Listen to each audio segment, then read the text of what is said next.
Hello, in this episode, we'll show a preparation step for natural language processing and explore the daily news headline data, which is here in this website. It's from Kaggle. And here, this is daily news for stock market prediction. And if you click the download, you can download the data. So let's see what we can do to prepare the data for natural language processing. So we'll mostly use NumPy and Pandas to start with, and we'll include what we call Natural Language Toolkit, NLTK. There are many ways of downloading it, like NLTK download all will download everything, which is fairly long list. Most of the times you can get away with just downloading the popular ones. So they actually have an option popular, so download it this way. All right. And that will just download the NLTK library that's handy for natural language processing.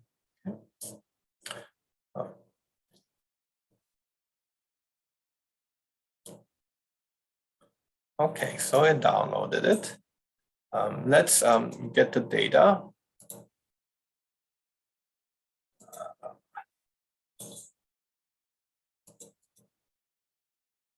Combined news Dow Jones. So what this data has is that, so I actually downloaded it. In the Kaggle, there are three, the Dow Jones index. The Kaggle website actually has a scraped news headlines, and merged together is the combined news DJIA file, which is here.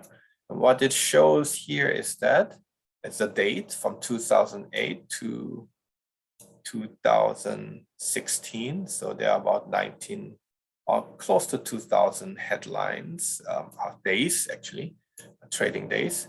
Label 0, 1 is 0 if the market went down, Dow Jones was down, 1 if it's up. So it's the market up and down, which eventually we want to relate to the news headline. For each day, the top 25 headlines are here in text. So this is the text information we want to convert to numeric values so we can feed into neural networks. So eventually, this is what we want to do. So for each day, there are 25 news, and we can do it. Probably 25 is too much for many for us. So maybe eventually we'll maybe chop off to top 5 or top 10 news and just play with them. But principally, you can play with all of them. So this is sort of how to clean up the data here. For neural network to use is the objective today. Okay. So combined news Dow Jones data. So the shape is 1989, so days, trading days, 27, because it has the date, label, and then 25 news, so total 27. The indices are date, label, and top and news. So if you look at the top here, something shows up. And if I want to, how do I pull out a particular news in an Excel sheet? If I want the first row of the second index column, how do I get that DFI log and then give the number? Will pull you out the data here, isn't it? So the first data item was actually this one, if I remember. See, 1, 0, 1, 2. So here.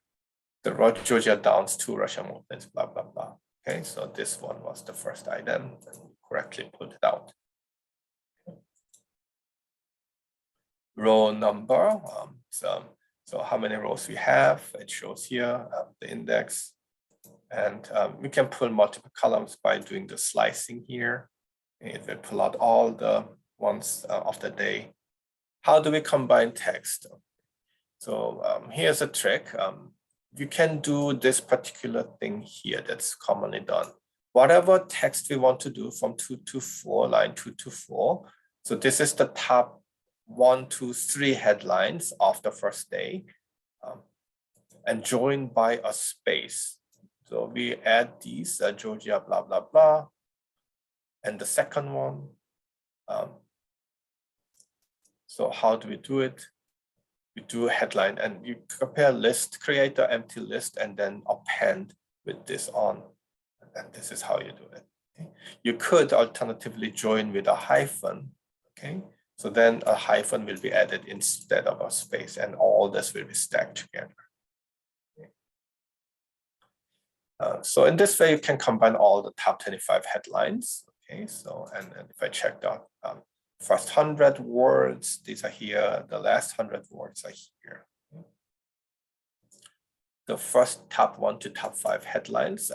So I want to create a text column that just adds up the first here.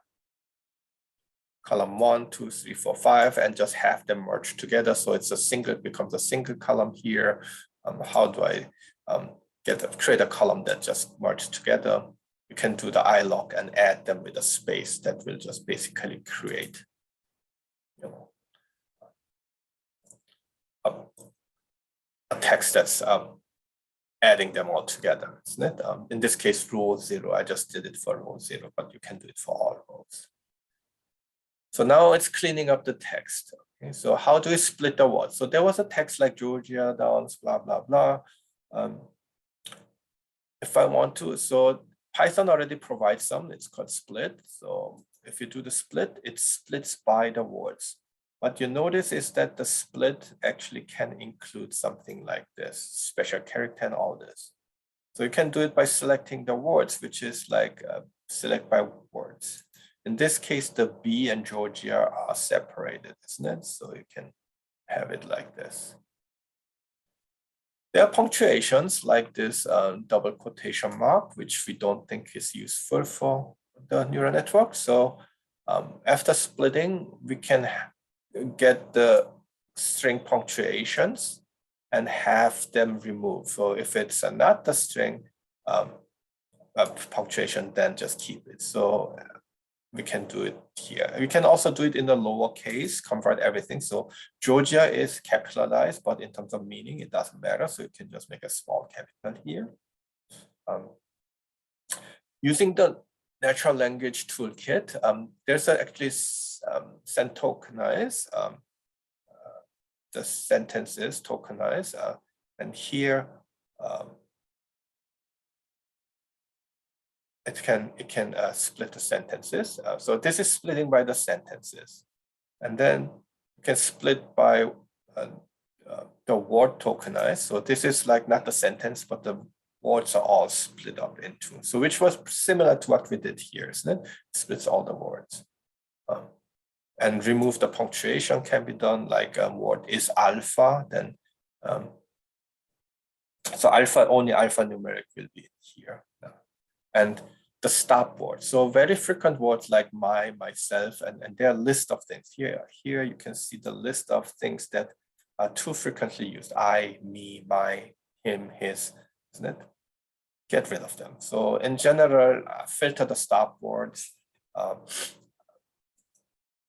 Is what you do here. You set the stop words, and then if not in the stop words, keep the words. So here now we've gotten rid of all the my, if, yes.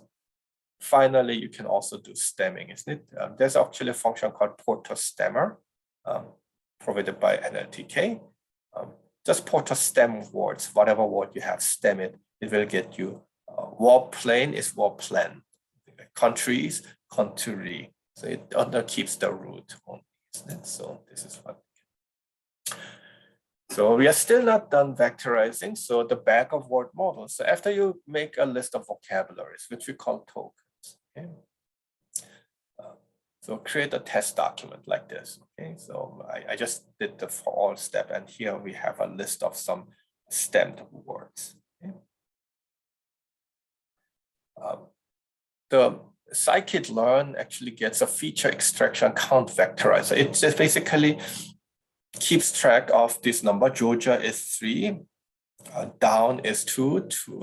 So the sentence. So in a sentence here, so it's all 0, and then Georgia is 3. So 0, 1, 2, 3, 0, 1, 2, 3. So this is Georgia.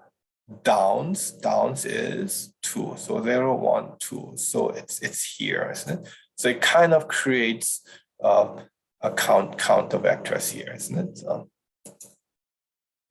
there's a term frequency and inverse document frequency. So they actually have a function for TF-IDF vectorizer. So that basically creates, given the list, like Apple's disappointing earnings announced, foreshadow, and here's another document, the earnings, the market, and then it will count the words and the frequencies of, or inverse in the document, how rare it is in the document, and create a vector for each sentences. So these are sometimes useful measure. Then the binary yes, no indicators of whether a word is present or not. Sometimes people use the fraction of how frequently it appeared in a document.